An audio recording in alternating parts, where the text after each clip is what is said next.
Thank you, bud. Thank you very much, boy. This is some group. Some group.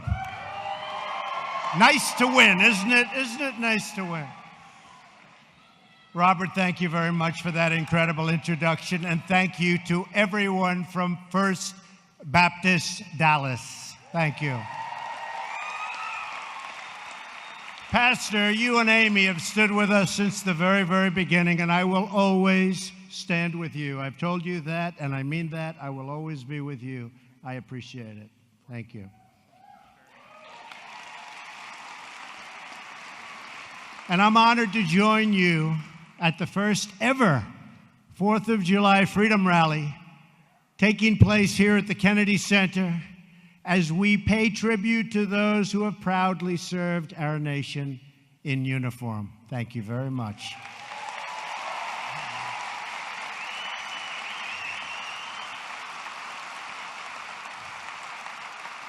Tonight, we have been inspired by music that fills our hearts, stirs our souls, and reminds us all of who we are.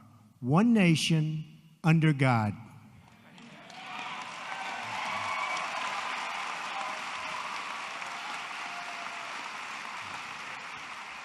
To First Baptist Music Director Doran Bugg, and to every musician and member of the choir who has performed with such incredible grace and skill. And I heard them backstage. I said, let me out there. That is the most beautiful music. Beautiful. I just want to say that your music honors our heroes more eloquently than words could ever do. And I just want to thank you. That's real talent standing behind me. Thank you, folks. Thank you very much.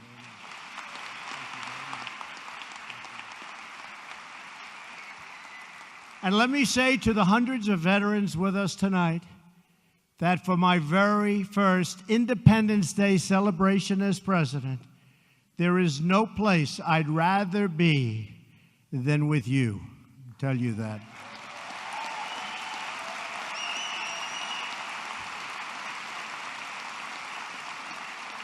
And I promise you, and you see it happening day by day. Just the other day, we signed Veterans Accountability. They've been trying to do it for 40 years.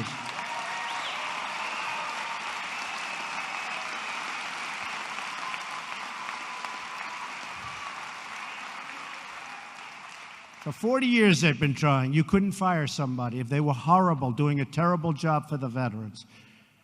Robbing, stealing, hurting people, you couldn't do anything.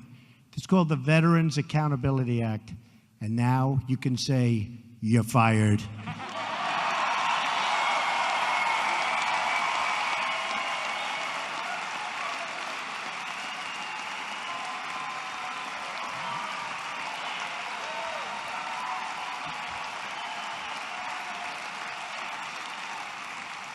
Thank you. And I promise you that we will always take care of our great veterans, always. Right, Louis? You better believe it. And Paula's up there. Paula White has been so helpful. Thank you. I love you too, actually. You've shed your blood, you've poured your love, and you've bared your soul in defense of our country, our people, and our great American flag. Your loyalty to our nation is measured not merely in words, but in deeds. You raced through gunfire, stared down enemy forces, and ran past the gates of hell to fight and to win for America, and you won for America, and we're going to take care of it.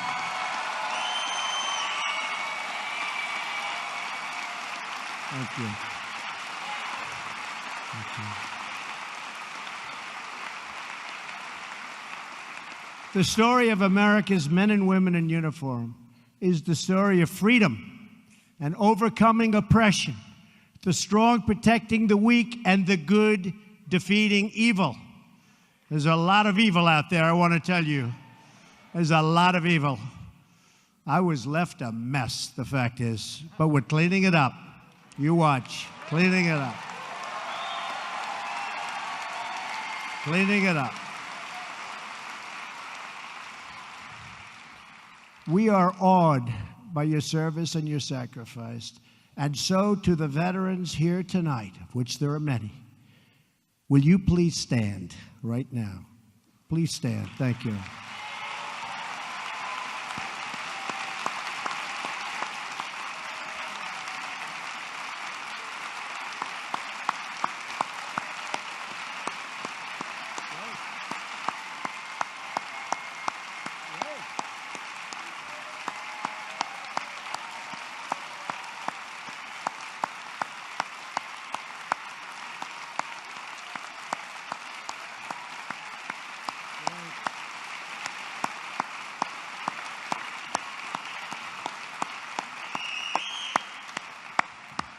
On behalf of our very grateful nation, thank you very much. Thank you very much. We will always, always remember what you did for us. Tonight we celebrate veterans. We also reflect on everything we cherish as Americans. We love our country. We love our families. We love our freedom. And we love our God.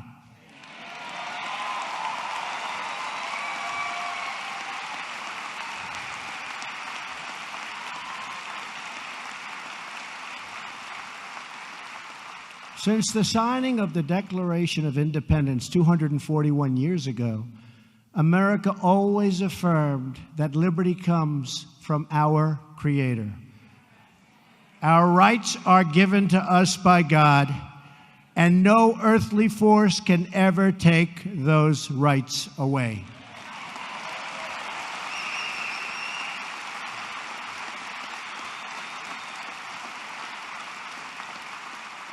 That is why my administration is transferring power out of Washington and returning that power back to where it belongs, to the people.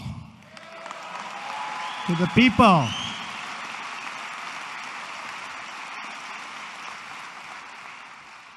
The fake media is trying to silence us, but we will not let them, because the people know the truth.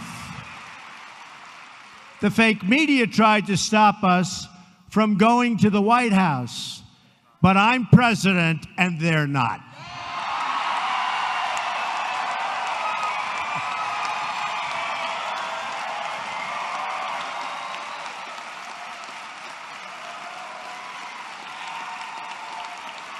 Thank you.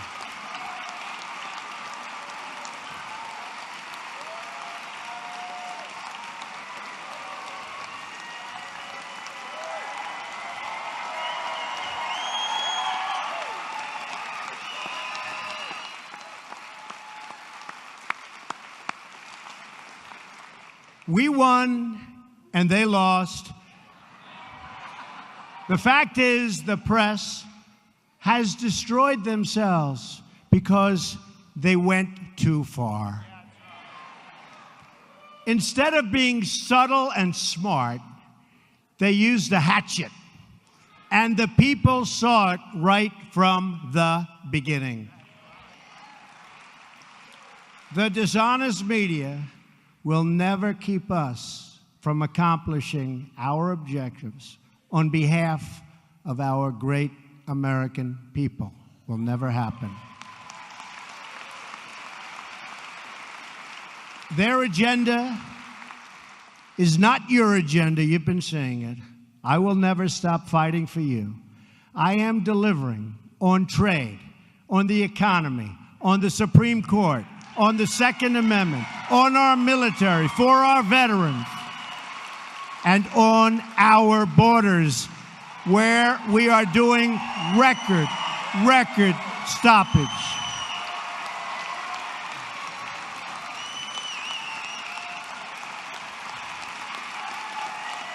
Thank you.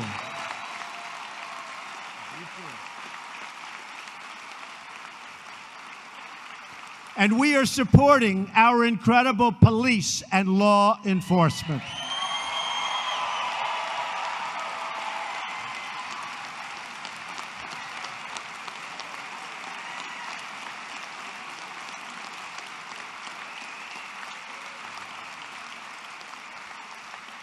We will save American lives, protect American sovereignty, and we will ensure the forgotten men and women of our country are never forgotten again.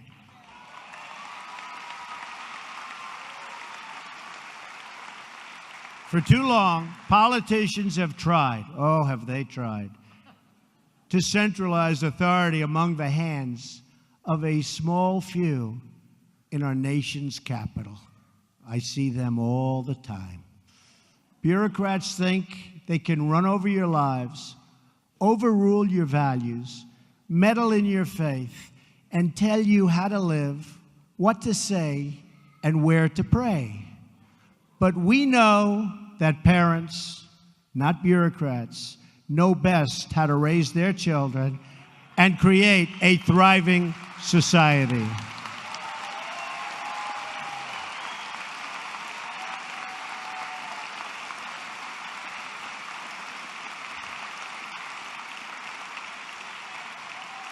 And we know that families and churches, not government officials, know best how to create a strong and loving community.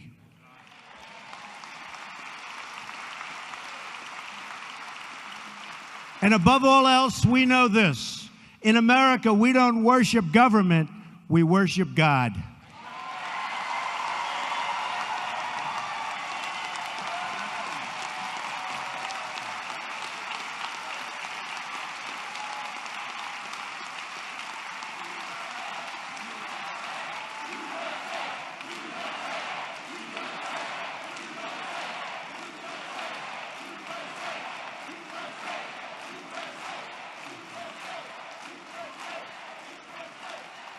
Our religious liberty is enshrined in the very First Amendment in the Bill of Rights.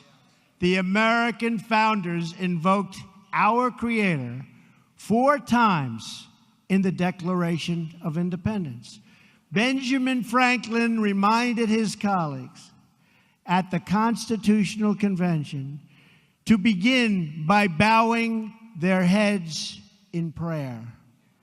I remind you that we're going to start saying Merry Christmas again.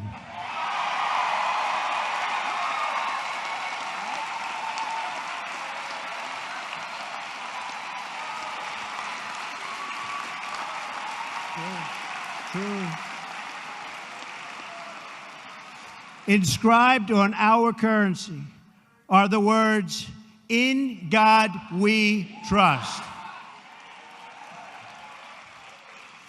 But not only has God bestowed on us the gift of freedom, He's also given us the gift of heroes willing to give their lives to defend that freedom you just stood. In every struggle against evil throughout our history, as America's service members have huddled around campfires and sought refuge in foxholes, they've called on their Creator for support. In World War II, when General George Patton, that was a real general. We got some Pattons today, too. I found them. Mad Dog Mattis, right?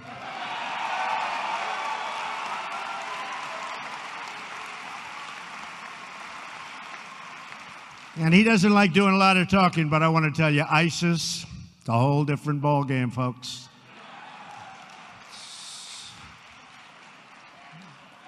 They're going fast.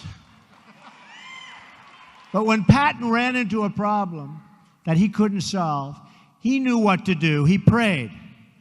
Frustrated by rains that were stalling the advance of his Third Army across Europe in early December 1944, horrible weather, Patton asked an Army chaplain to come up with a good prayer for the weather.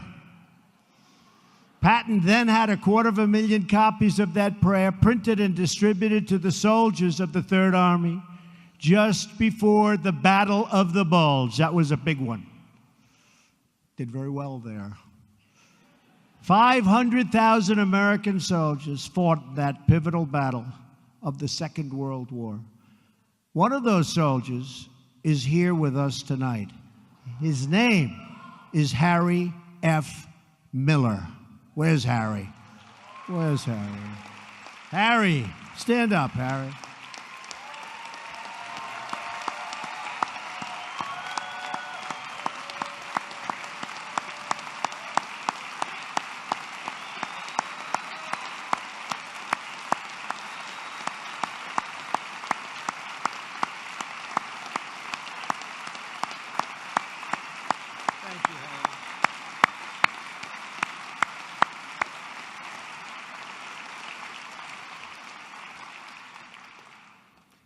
Like many of the heroes of his generation, Harry wasn't exactly straightforward about his age when he enlisted in the Army Reserve. Shame on you, Harry. He was just 15, but he told them he was old enough to join. Then he immediately asked for a transfer to active duty. 6 months after he enlisted, Private Miller was on his way to Europe to fight for our country. Right.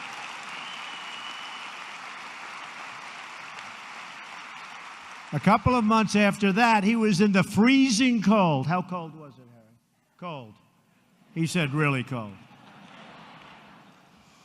And driving range of Belgium with the 740th Tank Battalion attached to the 82nd Airborne.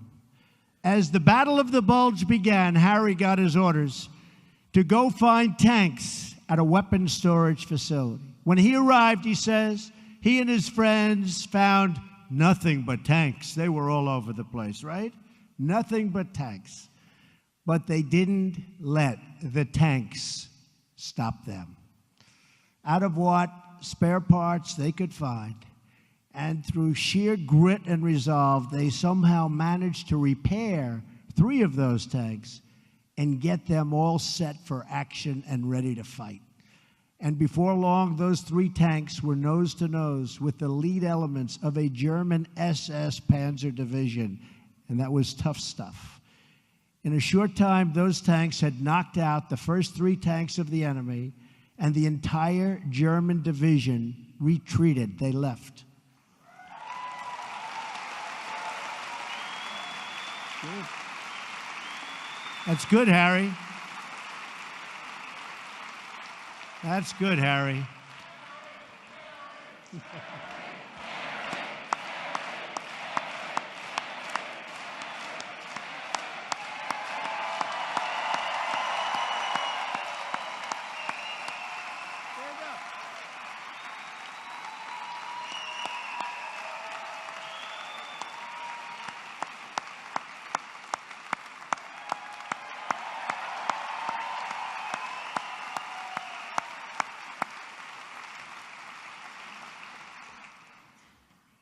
Harry fought through the battle and the rest of the war, and he went on to serve our armed forces for 22 years, retiring as a senior master sergeant. A lot of guts. Tomorrow, Harry will be 89 tomorrow. 89.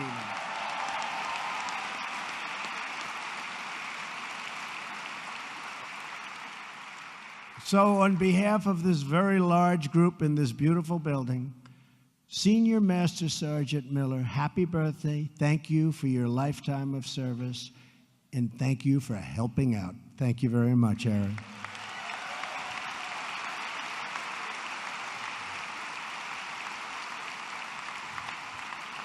To every veteran with us tonight from every branch of the military, Army, Navy, Marines, Air Force, and Coast Guard, I want you to know that we will always keep our promises to those who have kept us free. Since my very first day in office, we've taken one action after another to make sure that our veterans get the care they so richly deserve. We've published wait times. Those wait times were bad, weren't they? But boy, are they getting better and fast. And we've published them at every VA facility, delivered same-day mental health services at every VA medical center, nearly doubled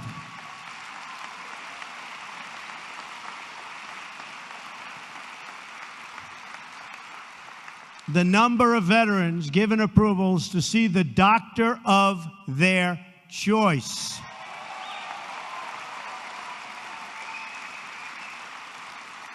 And as I said, just signed brand new legislation. Went through the House, went through the Senate, and I signed it so fast. We didn't want to take any chances, right, Harry? To ensure every VA worker is held accountable for the quality of care they provide to our veterans.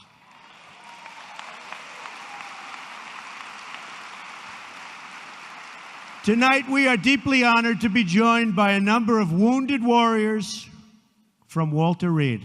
I was over there recently. These are incredible people. The enthusiasm and the spirit, and some of them were hurt really badly. They've got so much spirit, and they love this country so much. These American heroes risked everything so that you and I can live in freedom. They gave all they had, everything, for their comrades, their country, and for victory. They like winning. We like winning again, don't we?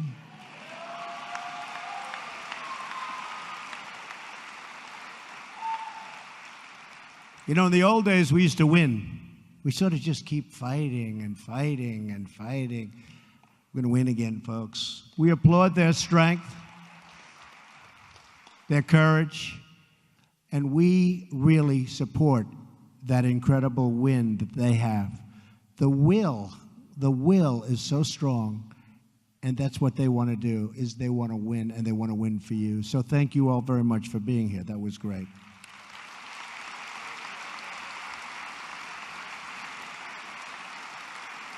One such hero is Captain Luis Avila.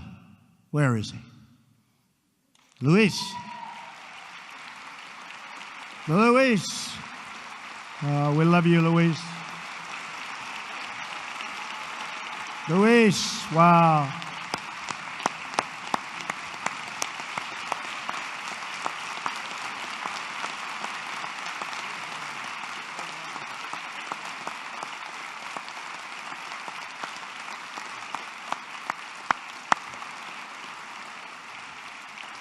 Luis is here tonight along with his wife, Claudia. Thank you, Claudia.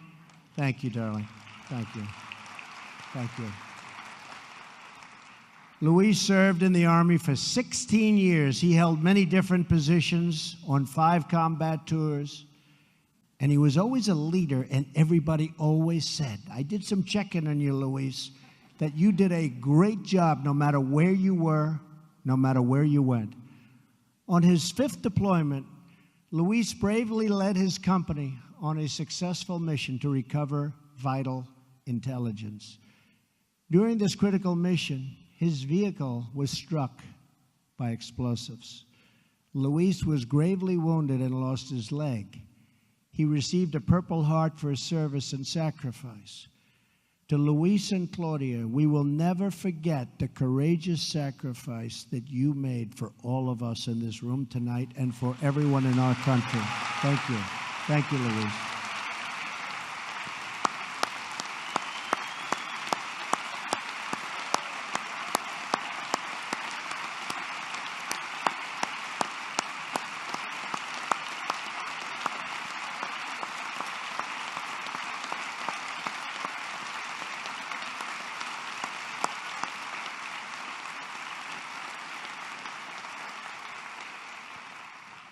I want you all and all of our incredible wounded warriors to know you have an entire nation of more than 300 million people behind you.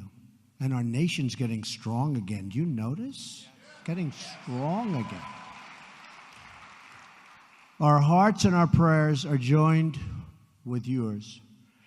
Your legacy, like our gratitude, will live forever, and I want to thank you. Thank you very much. And Claudia, thank you very much. Thank you.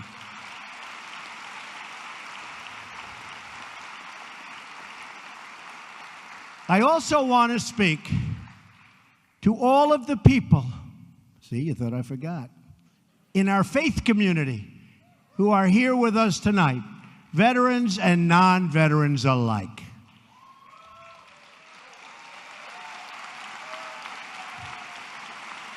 You're never going to be forgotten.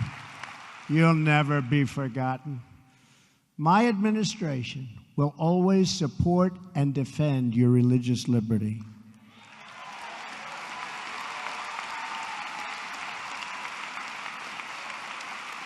We don't want to see God forced out of the public square, driven out of our schools, or pushed out of our civic life.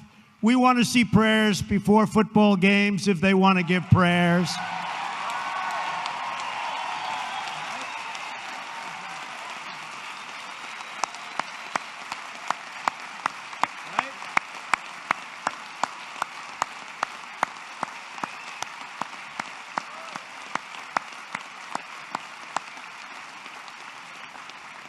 We want all children to have the opportunity to know the blessings of God. We will not allow the government to censor sermons, to restrict the free speech of our pastors and our preachers and the people that we most respect. Like Robert.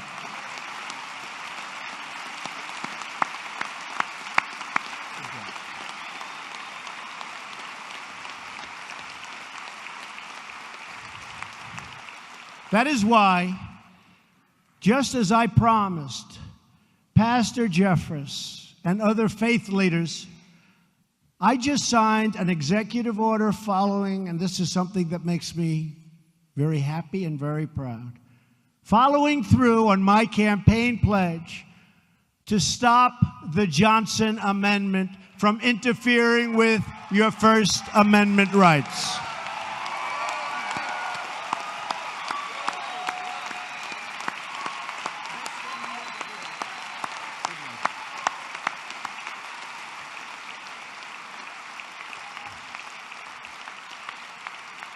As long as I am president, no one is going to stop you from practicing your faith or from preaching what is in your heart.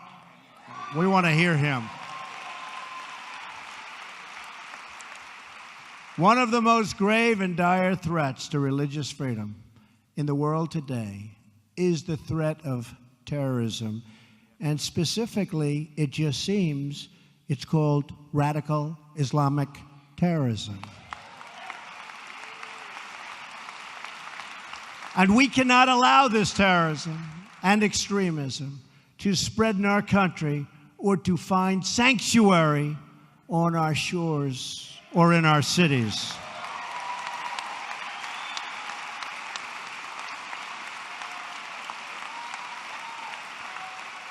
We want to make sure that anyone who seeks to join our country shares our values and has the capacity to love our people.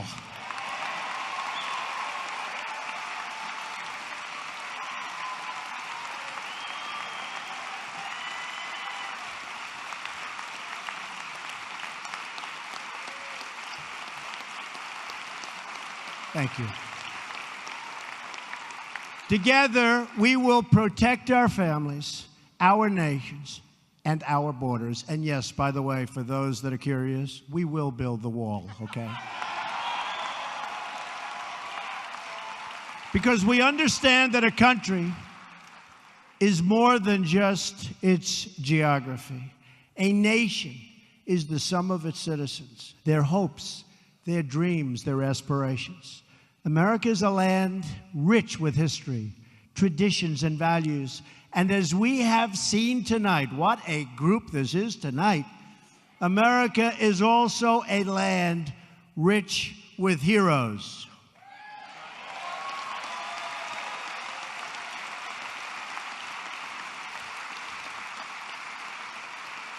And though we have many stories, we all share one home and one glorious destiny, a destiny that's getting better and better every single day.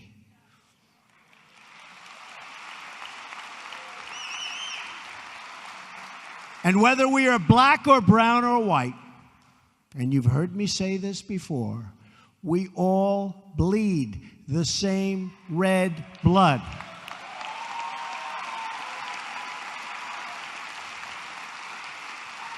We all salute the same great American flag. And we are all made by the same Almighty God.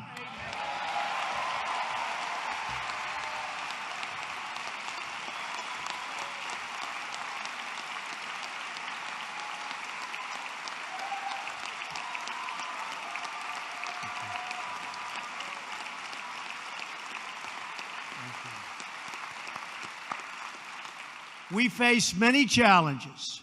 There are many hills and mountains to climb.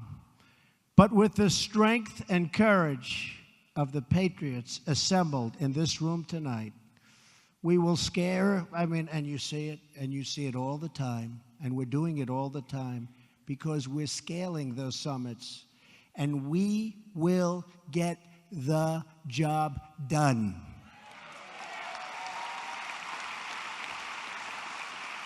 We will all prove worthy of this very important moment in history, and we will prove worthy of the sacrifice that our brave veterans have made.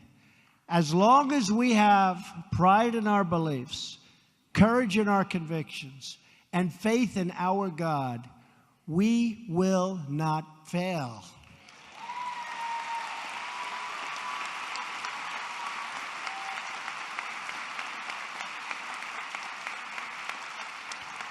As long as our country remains true to its values, loyal to its heroes, and devoted to its Creator, then our best days are yet to come, because we will make America great again.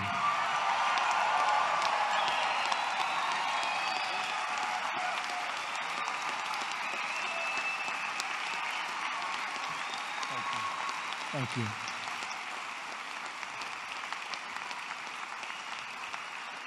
To my friend, Pastor Jeffers, and to Paula, and to Louie, and to Harry, and to Luis, and to everybody in this room and everybody in this country, thank you for your great support. I appreciate it. I will not let you down. To all of our incredible veterans, to the people in the military, and to evangelical Christians who came out in record numbers, thank you. Have a wonderful Independence Day. God bless you. God